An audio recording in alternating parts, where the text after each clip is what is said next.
नमस्कार, मैं प्रियंका। और मैं आपको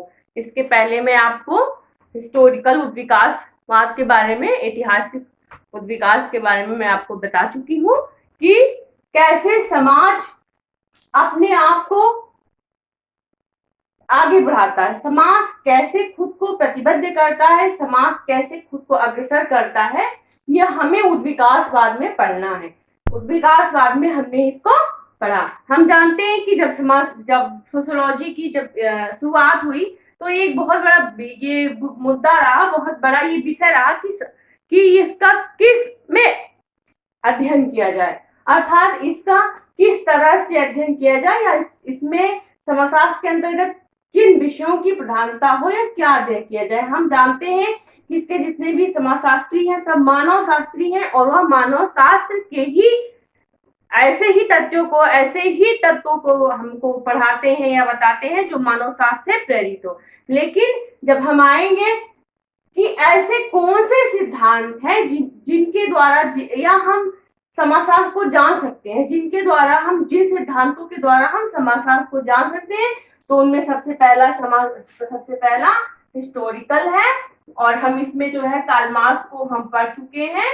मैं आपको कार्ल मार्क्स को पढ़ा चुकी हूँ।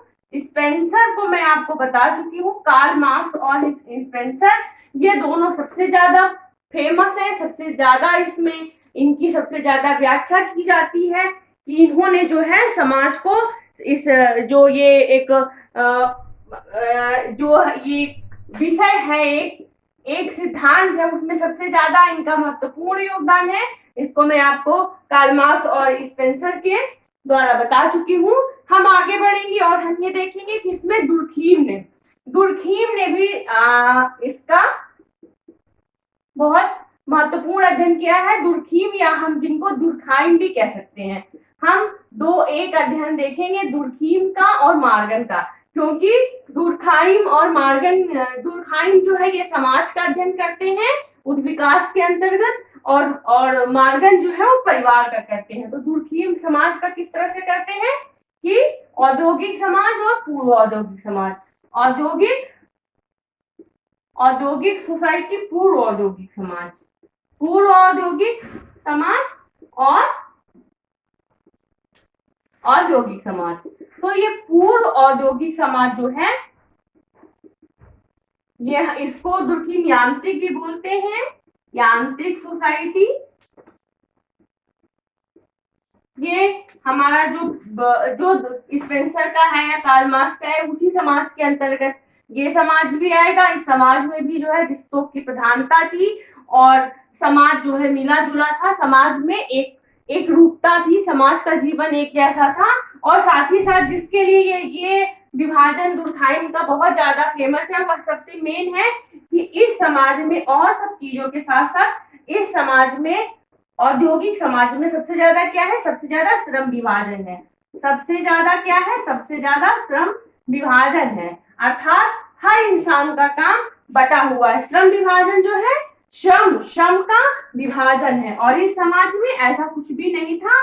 इस समाज में श्रम का विभाजन नहीं था। यहाँ हर व्यक्ति समान होने के साथ साथ जो जीवन था वो सरल था, सीधा था, और इस वजह से विभाजन की कोई जरूरत नहीं थी, समाज का कोई विभाजन नहीं था। जब हम औद्योगिक समाज में आएंगे तो हम यहाँ यही देखेंगे कि यहाँ पे श्रम का विभाजन है, अर्थात हर इंसान के काम बटे हैं, और इंसान का काम, ये श्रम विभाजन क्यों है? इस श्रम विभाजन का कारण है बढ़ती हुई जनसंख्या के साथ ही श्रम विभाजन का जन्म हुआ है। इसको हमें बहुत अच्छे से समझना है। श्रम विभाजन बहुत तरह के हैं, लेकिन श्रम विभाजन का सबसे मेन कारण है बढ़ती हुई जनसंख्या के साथ अपने आप ही श्रम विभाजन आ गया है। अब अगर हम ऐसे इसको समझना चाहें तो हम समझ सकते हैं कि जो सरल समाज था उसमें जीवन सरल था, और ऐसी कोई भी औद्योगिक चीजें नहीं थी, ऐसी कोई भी इकाइयां नहीं थी, जो कि फैक्ट्रियां नहीं थी। मतलब एक सरल समाज था, तो फिर उसमें इसकी जरूरत बिल्कुल नहीं थी कि श्रम को अलग किया जाए। मतलब कोई भी काम कर सकता था।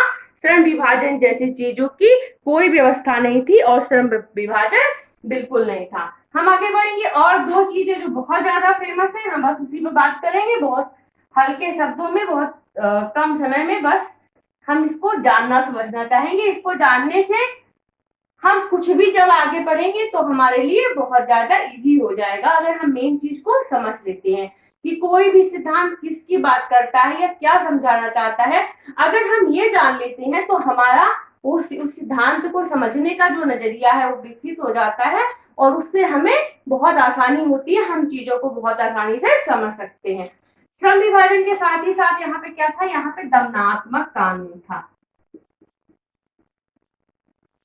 दमनात्मक कानून था, अर्थात दमन करने का कानून था। दमन हम आप सुनते हैं, हम एग्जाम्पल के तौर पे हम कह सकते हैं कि हम सुनते हैं कि प्राचीन काल में अगर कोई भी अपराध करता था या कोई भी ऐसा कुछ करता था कि जो समाज के हित में नहीं होता था, समाज से अलग होता था, समाज से विघटनकारी होता था, तो उसके लिए दंड दिया जाता था। और दंड क्या था, वो दमन वाला दंड होता था। हमेशा उसको मौत या फिर जैसे हम जानते हैं कि गला काटना, चौराहे पर कुछ भी करना, इस टाइप की चीजें ज्यादा रहती थी।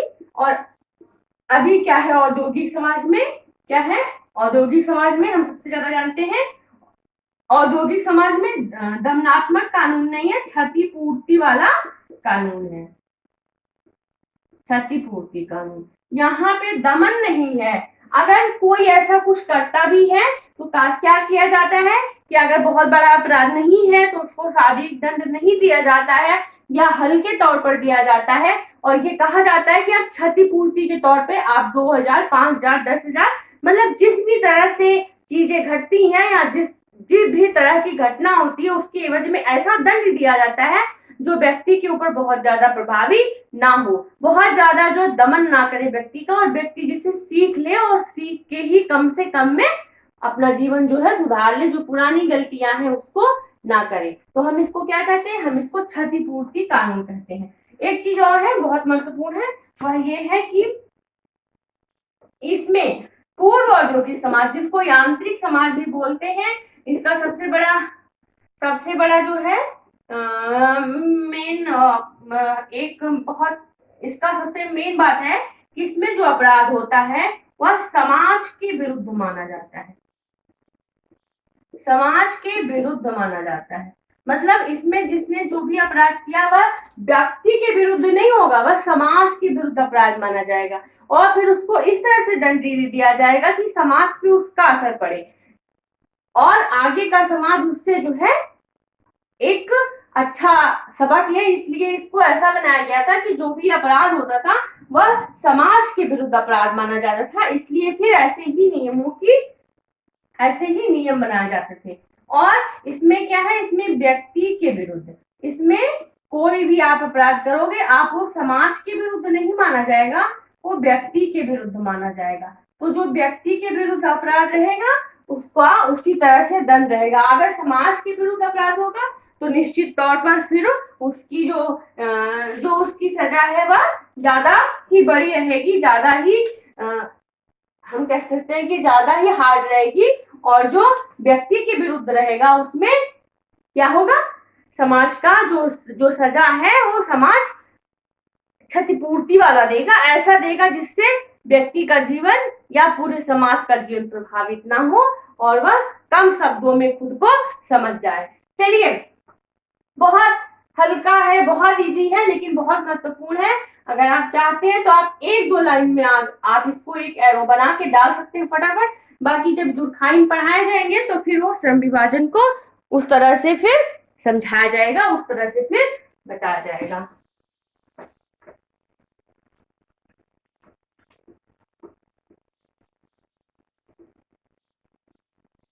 इसमें अध्ययन बहुत सारे अध्ययन हैं, लेकिन अब हमारा जो सबसे बड़ा अध्ययन है, जो कार्ल मार्क्स, स्पेंसर के बाद जो अध्ययन बहुत महत्वपूर्ण है वह है मार्गन का अध्ययन।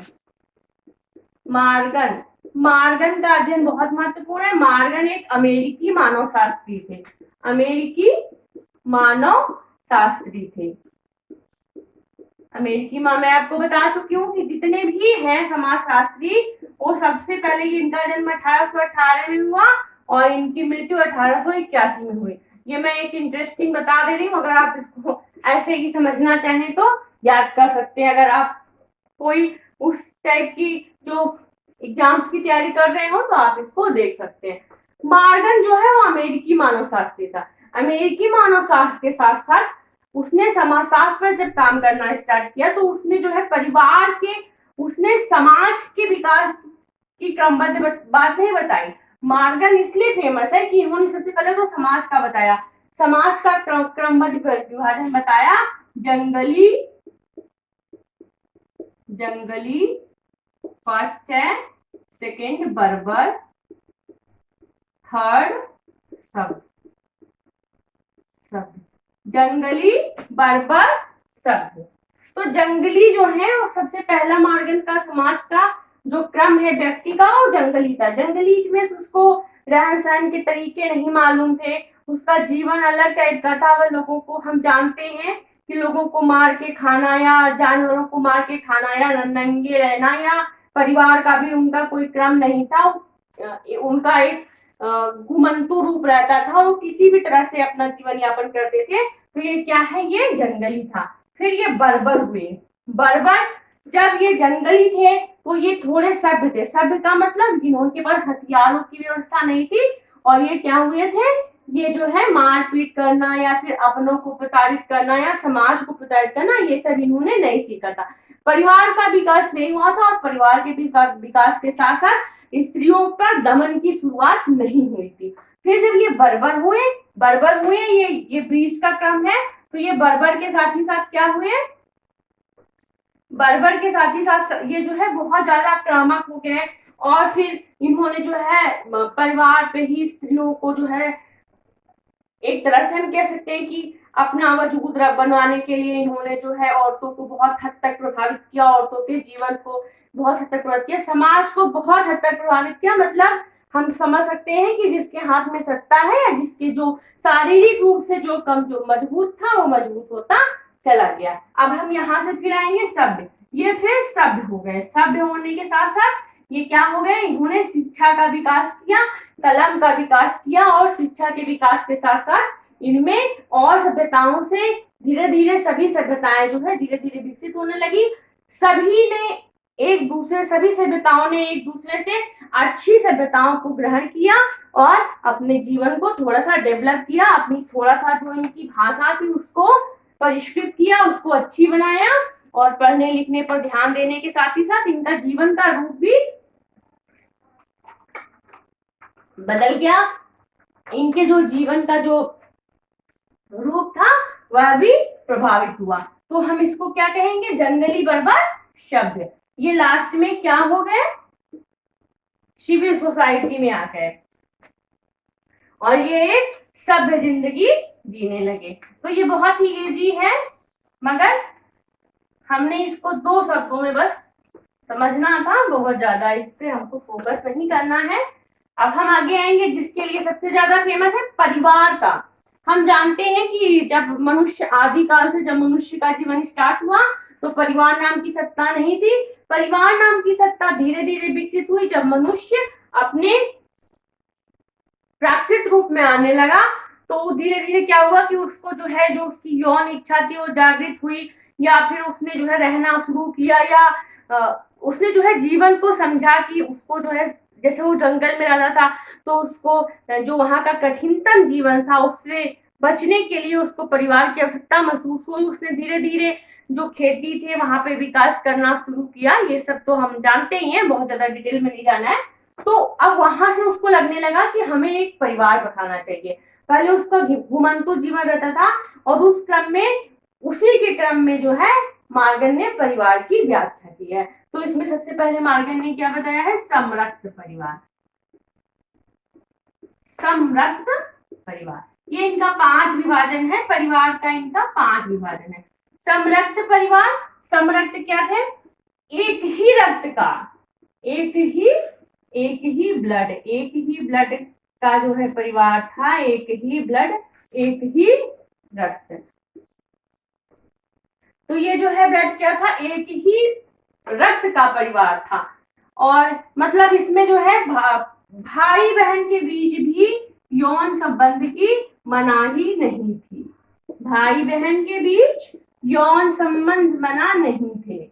अगर ये चाहते तो ये अपने भाई बहन से यौन संबंध मनाही नहीं थी। अगर ये चाहते तो ये अपने भाई बहन से भी संबंध रख सकते थे। इनके यहाँ भाई और बहन के बीच भी यौन संबंध की मनाही नहीं थी। मतलब ये जानते ही नहीं थे कि ऐसे भी परिवार होते हैं या ऐसा भी होता है कि किसी एक से यौन संबंध बनाया जाता है। इनका जो है परिवार का जो स्वरूप था वो ऐसा था कि इनके यहाँ यौन संबंध पर कोई भी, इनके यहाँ का मतलब ये है कि पूरे समाज में कि इनके यहाँ कोई भी ऐसा व्यक्ति या समाज नहीं था जिसको पूरा समाज ही एक अलग तरह से जीवन को जी रहा था। और इनके यहाँ यौन संबंध के जो नियम थे वो बहुत शिथिल थे। अगर ये चाहते थे तो ये किसी से भी यौन संबंध बनाते या भाई बहन भी आपस में विवाह करते थे और उस तरह से अपनी जिंदगी को जीते थे।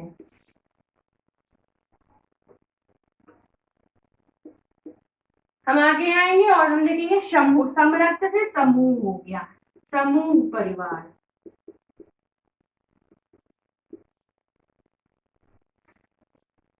समूह परिवार क्या था, इसमें एक समूह का दूसरे समूह से विवाह होता था। एक समूह का दूसरे समूह से विवाह होता था। मतलब इनके यहाँ अभी व्यक्ति विशेष से विवाह की व्यवस्था नहीं शुरू हुई थी। एक समूह जो है वो दूसरे समूह से विवाह करता था और सभी से यौन संबंध स्थापित करने की छूट रहती थी। और सभी के जो है, और माता पिता जैसा कोई नियम नहीं बना था, कोई जो है माता पिता जैसी पारिवारिक व्यवस्था नहीं बनी थी। हम कह सकते हैं कि अभी यहाँ पे समूह परिवार जो मार्गन के अनुसार जो परिवार का जो सेकंड रूप है उसमें क्या है, उसमें भी व्यवस्था नहीं हो पाई थी। एक समूह का दूसरे समूह से विवाह होता था और ऐसा नहीं था कि एक व्यक्ति से विवाह करे और उसको विवाह माना जाए या फिर उसको जो है सामाजिक मान्यता हो या ऐसा कोई नियम नहीं बना था। थर्ड पे हम क्या देखेंगे, समूह परिवार के साथ साथ शिंदे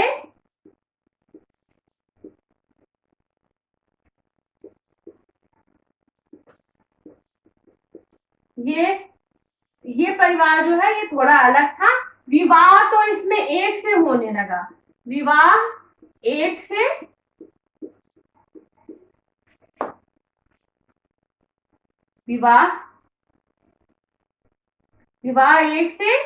लेकिन संबंध सभी से। इसमें व्यक्ति एक से विवाह होने लगा। इसमें एक स्त्री या पुरुष विवाह करते थे लेकिन संबंध सभी से बनाते थे। मतलब हम ये कह सकते हैं कि यहाँ परिवार का एक विकसित रूप सामने आया लेकिन पूर्ण विकसित रूप सामने नहीं आया। यहाँ एक स्त्री पुरुष विवाह करने लगे मगर उनको यौन संबंध की छूट रहती थी। वह चाहे तो जिससे भी चाहते थे तो अपना उससे यौन संबंध स्थापित कर सकते थे। आगे यहाँ पे पितृसत्तात्मक परिवार। ये विवाह के चौथे क्रम में पितृसत्तात्मक परिवार की स्थापना हुई। परिवार के चौथे क्रम में पिता परिवार का मुखिया हुआ, पिता मेन हुआ और ऐसे विवाहों की स्थापना हुई, ऐसे परिवारों की स्थापना हुई जहां पिता या पति का वर्चस्व बढ़ा और इस तरह से जो है समाज थोड़ा सा व्यवस्थित हुआ। यहाँ आते आते समाज जो है थोड़ा सा व्यवस्थित हो गया। यहाँ परिवार को एक नाम मिलने लगा, एक पिता का नाम मिलने लगा और पूरा परिवार उसके अंडर में अपने को व्यवस्थित करने की कोशिश करने लगा। और इस तरह से एक हम कह सकते हैं कि एक ऐसी पैट्रिचल फैमिली, एक ऐसी फैमिली की शुरुआत हुई जहाँ पे जीवन थोड़ा सा व्यवस्थित हुआ। यहाँ आते आते जो है परिवार की एक व्यवस्थित एक क्रमबद्ध व्याख्या जो है वो शुरू हो गई। और सबसे लास्ट में जो है वह एक विवाही परिवार आया, एक विवाही और हम इसमें जो है ये आज हमारे समाज में प्रचलित है एक विवाहित परिवार। अब इसमें एक स्त्री या एक पुरुष ही एक दूसरे से विवाह करते हैं, एक स्त्री या एक पुरुष। इसमें जो है ऐसा नहीं है कि एक स्त्री जो है वो 2 विवाह कर लेगी या एक पुरुष है वो 2 विवाह कर लेगा। इसमें एक स्त्री और एक पुरुष, एक स्त्री और एक पुरुष की विवाह से ये हम जानते हैं कि हमारे समाज में भी बहुत सालों तक ये हुआ है।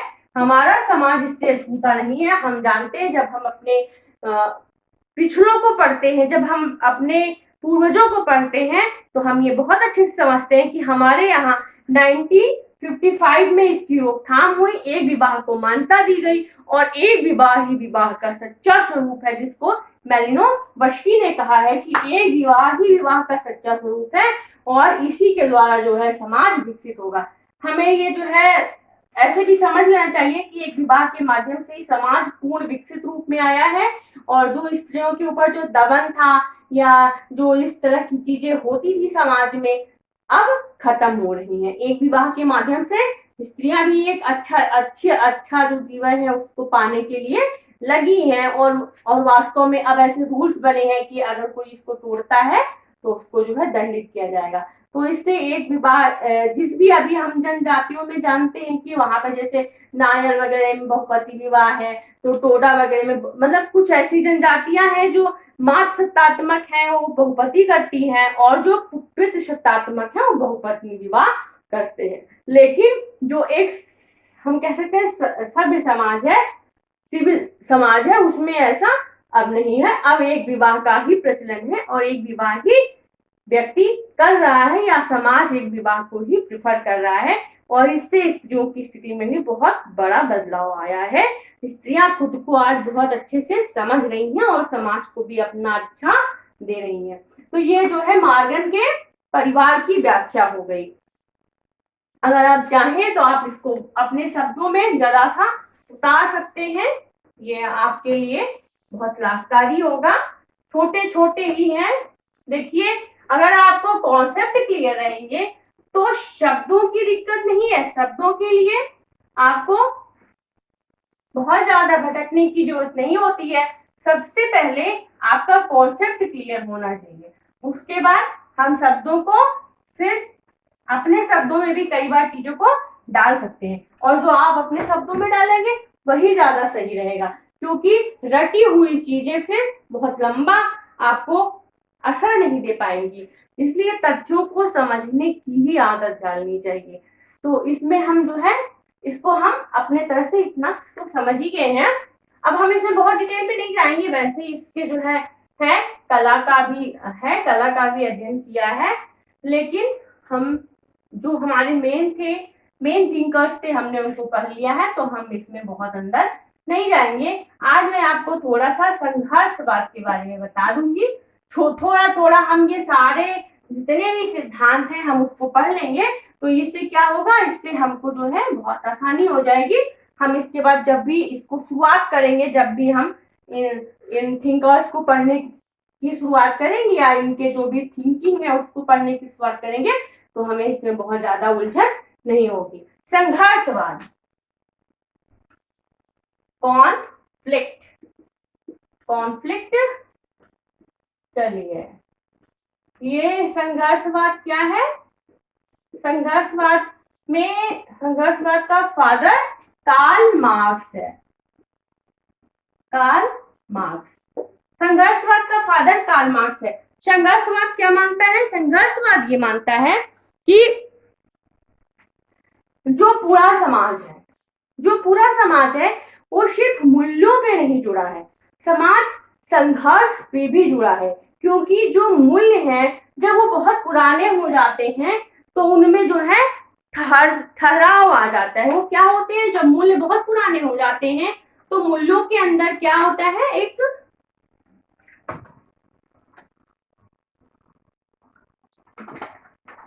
मूल्यों के ऊपर एक ठहराव आ जाता है और मूल्य धीरे धीरे जो है कमजोर होने लगती हैं या फिर मूल्यों में और चीजें आके मिलने लगती हैं। तो समाज जो है वो जब ठहर जाता है तो उसमें जो मूल्य आते हैं, जो जो मूल्य रहते हैं उनके अंदर क्या होता है, एक बदलाव की स्थिति नहीं होने से एक रुकता, एक ठहरता आ जाती है। तो हम सबसे पहले ये देखेंगे कि जो संघर्षवाद है ये प्रकार्यवाद के विरोध स्वरूप आया, प्रकार्यवाद के विरोध में आया और ये मूल्यों के विरोध की बात करते हैं। सेकेंड हम क्या देखेंगे, सेकेंड देखेंगे कि ये मानते हैं कि संघर्ष के द्वारा ही, संघर्ष के द्वारा समाज की उन्नति, ये कहते हैं कि समाज की संघर्ष के द्वारा समाज की उन्नति होती है। ये कहते हैं कि बिना संघर्ष के समाज का विकास रुक जाता है, समाज विकसित अवस्था में नहीं आ पाता है और जो उसका विकास है वह प्रभावित होने लगता है। जब हम आगे बढ़ेंगे तो देखेंगे कि इसमें भी कुछ ऐसे हैं जो संघर्ष को समाज के लिए अच्छा बताते हैं, ये तो सारे ही हैं, लेकिन कुछ ऐसे हैं जो ये कहते हैं कि संघर्ष अच्छा होने के साथ साथ समाज के लिए जरूरी भी है और जो है उससे समाज में बदलाव भी आता है। उनको क्या बोलते हैं, उनको संघर्ष प्रकार्यवाद, मतलब ये संघर्ष को समाज के लिए अच्छा बताएंगे। इसमें पोजर या पोजर आप कह सकते हैं, जॉर्ज सीमेल। अब हम इसको बहुत विस्तृत अध्ययन नहीं करेंगे, बाद में करेंगे। इसमें जैसे राल्फ हैं, ये क्या बताते हैं, ये दबाव समूह की वजह से संघर्ष बताते हैं, सत्ता को मेन मानते हैं, पोजर महोदय अच्छा मानते हैं समाज के लिए। तो इस तरह से बहुत सारे हैं, सब अपना अलग अलग मानते हैं, लेकिन सबसे मेन क्या है वह ये है कि ये समाज के लिए संघर्ष को बहुत जरूरी मानते हैं। इनका ऐसा मानना है कि बिना संघर्ष के समाज की उन्नति नहीं हो सकती और समाज जो है वो रुक जाता है। हम आगे चल के जब इसको देखेंगे तो हम ये देखेंगे कि बाद में जो नव समाज आया, जो नव संघर्षवाद आया, उसमें जो है नए तरह से व्याख्या की, लेकिन नव मार्क्सवाद आया अलेक्जेंडर का, तो उसमें उन्होंने इसकी नए तरह से व्याख्या की, लेकिन जो संघर्षवाद की मूल थ्योरी है वह इसी पे है कि संघर्ष जो है वह समाज के लिए बहुत मेन है और इसी के आधार पे पूरा समाज जो है टिका हुआ है। तो ये संघर्षवाद जो है ये आज भी है और हम ये कह सकते हैं कि उसी रूप में है, उसका रूप नहीं चेंज हुआ है। लेकिन आज जो समाज है, आज जो संघर्षवाद है वो न्यू लेफ्ट के नाम से, हम इसमें बहुत डिटेल में नहीं जाएंगे, जब हम इसको फाइनली कार्ल मार्क्स को पढ़ेंगे फिर हम इसको देखेंगे।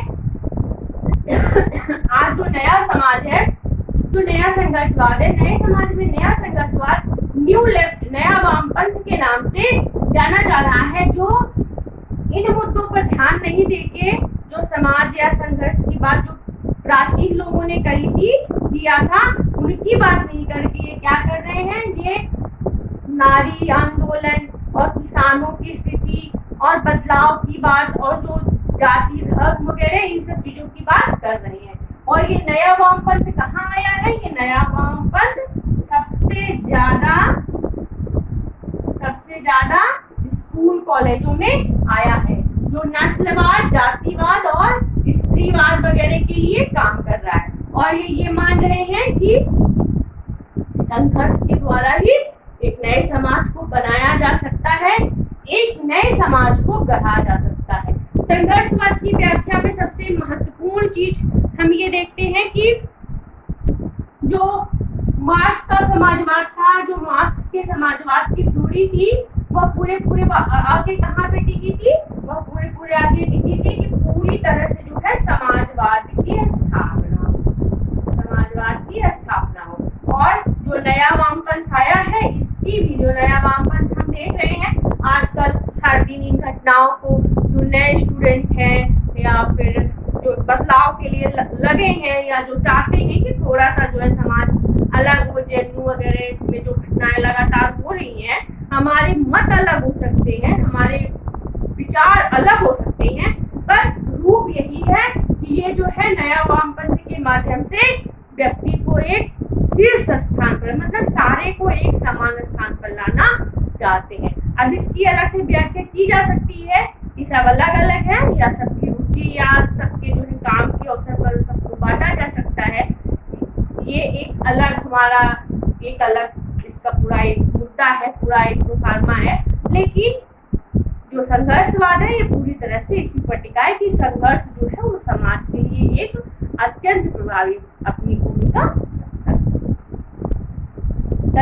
अगले जब भी मैं अगली वीडियो आएगा तो मैं आपको अंतःक्रियावाद और अस्तित्ववाद और दृश्य प्रघटना शास्त्र के बारे में बताऊंगी। जितने भी कॉन्सेप्ट हैं मैं उनकी थोड़ी थिंकर्स, जो मेन थिंकर्स हैं उनकी मैं थोड़ी सी बातें आपको बताती रहूंगी। बस इतना कि आपका कॉन्सेप्ट क्लियर हो जाए। उसके बाद मैं आपको आपके सिलेबस के अकॉर्डिंग पढ़ाना स्टार्ट कर दूंगी। फिर मैं आपको इसके अप्रोचेस पढ़ाऊंगी और फिर हम उस तरह से आगे बढ़ते चले जाएंगे। फिर बेसिस थीसिस पे आएंगे, समाज सोसाइटी वगैरह। और निश्चित तौर पर अगर आपको समझ में आ रहा है तो अच्छा है, और अगर नहीं आ रहा है, अगर आपको कुछ ऐसा लग रहा है कि आप मुझे कह सकते हैं तो प्लीज़ कमेंट में आप मुझे प्लीज़ बताएं, क्योंकि ये ऐसा माध्यम है कि हम एक दूसरे को नहीं देख सकते। और वैसे जब हम आमने सामने टीचिंग करते हैं तो जो शिक्षक होता है वह अपने जो छात्र हैं उनके आंखों में उनके जुगनुओं को पढ़ सकता है कि उन्होंने समझा कि नहीं समझा। लेकिन ये एक ऐसा माध्यम है जिसमें हम एक दूसरे से रूबरू नहीं है, एक दूसरे को देख समझ नहीं सकते हैं। इसलिए प्लीज़ अगर आपको पसंद आ रहा है तो प्लीज़ आप कमेंट करिए और बताइए कि आपको कैसा लग रहा है। और इसके साथ ही साथ आप जो है थोड़ा सा देखते रहिए, और आप जो भी पढ़ रहे हैं वो पढ़ते रहिए, और फिर इसी तरह से हम थोड़ा सा समझते हैं।